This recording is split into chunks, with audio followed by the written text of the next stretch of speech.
Hey, Scott School. It's Mr. H, your school counselor. I hope you guys are doing okay, that you're safe at home and staying warm. Today is January 6th, 2021, and it was a pretty incredible day in the United States of America. I wanted to talk to you guys about what happened a little bit and read a story to you. Um, the Capitol, where our Congress, representatives and senators meet, was taken over by a group of extremists.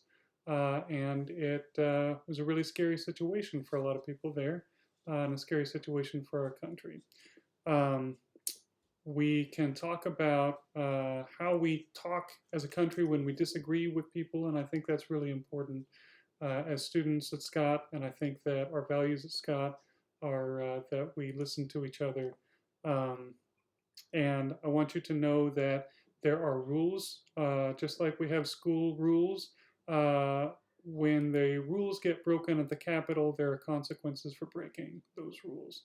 Also, that we practice a lockdown at our school, just like they practice lockdowns, and at the Capitol in Washington, D.C., there was a lockdown today. I've been hoping to read this book to you for a while. This is called Something Happened in Our Town, and it is about two students' response when a white police officer shoots an unarmed black person in their town, which has been way too common in our country.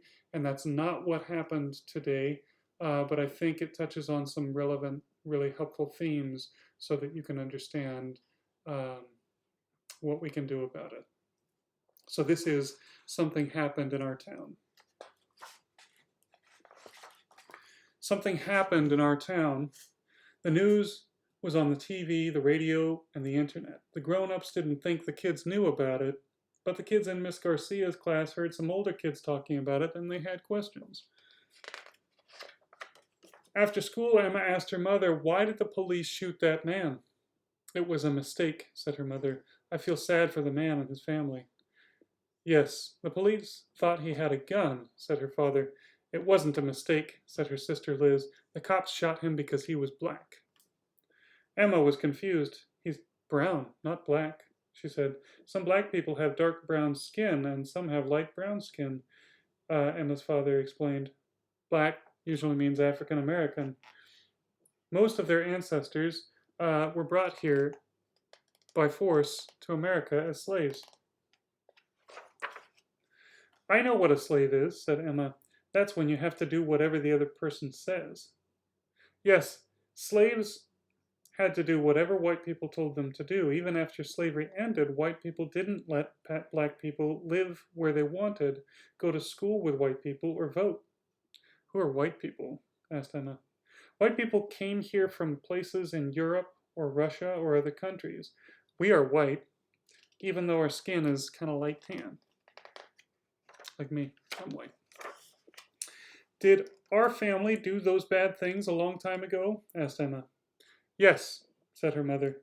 "Back then, many white people thought that they were better than black people, even though that wasn't true." Liz added, "Some white people still think most black men and boys are dangerous, even though they're not." "Was the man that got shot dangerous?" asked Emma. "No," her mother said. "Shooting him was a mistake. It was a mistake that is part of a pattern." "Like the pattern on my blanket?" Emma asked.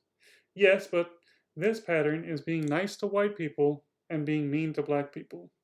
It's an unfair pattern.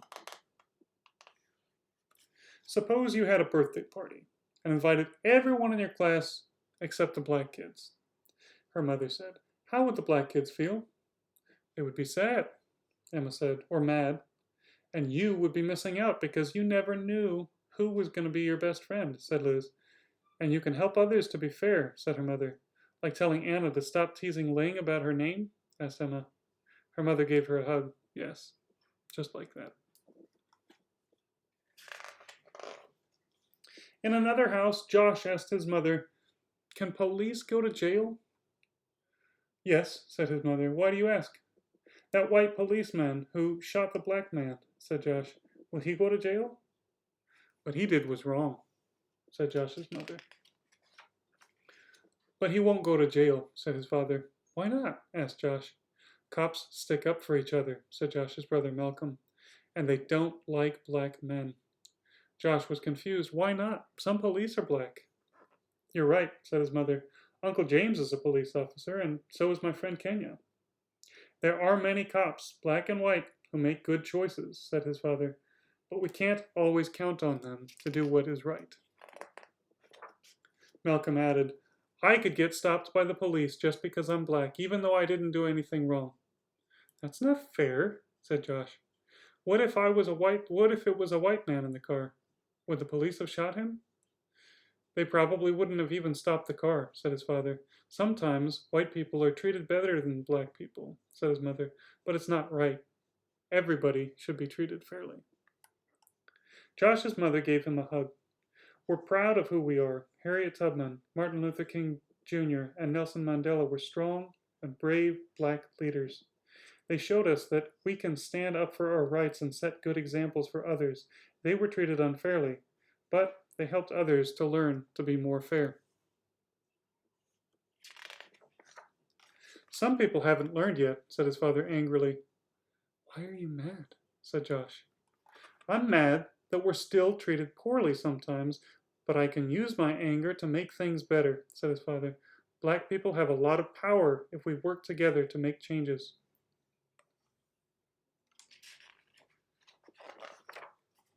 I have power, said Josh. And I'm smart. His father smiled. You're right. His mother added, and you can change people's hearts by sticking up for someone who is not treated fairly. Like Malcolm sticks up for me when the kids tease me about my glasses? Josh asked. He tells them to step off. Just like that, his parents said. The next day, a new kid joined Emma and Josh's class. His name was Omad, and he was from a country far away. Omad didn't know where to sit or what to do because it was his first day in school. He talked a little bit, but it was hard to understand him. He said he was learning English. After lunch, the class went outside to play soccer. Daniel and Sophia picked kids to be on their teams. All of the kids were picked to be on a team, except Omad. Daniel said Omad probably didn't know how to play because he was new. Sophia said Omad might not be good at soccer. Josh remembered what his mother said about sticking up for people who were treated unfairly. And Emma remembered what her mother said about patterns and birthday parties. All of a sudden, Omad wasn't alone. Emma and Josh were leading him to their team. We have enough kids on our team, Daniel said. We don't need him. But Josh was ready. Step off, he said. He's playing. Yeah, said Emma. We don't want to miss out. And just like that, Emma and Josh gained a new friend, and they started a better pattern in their school. It's all about better patterns and making better patterns in our world. And I wanted to also mention that today in the morning was also some really exciting news. The state of Georgia elected their first black senator. So I wanted to also remind you all that there is optimism and there is hope, and that when we work together, all of us can make a difference, including you.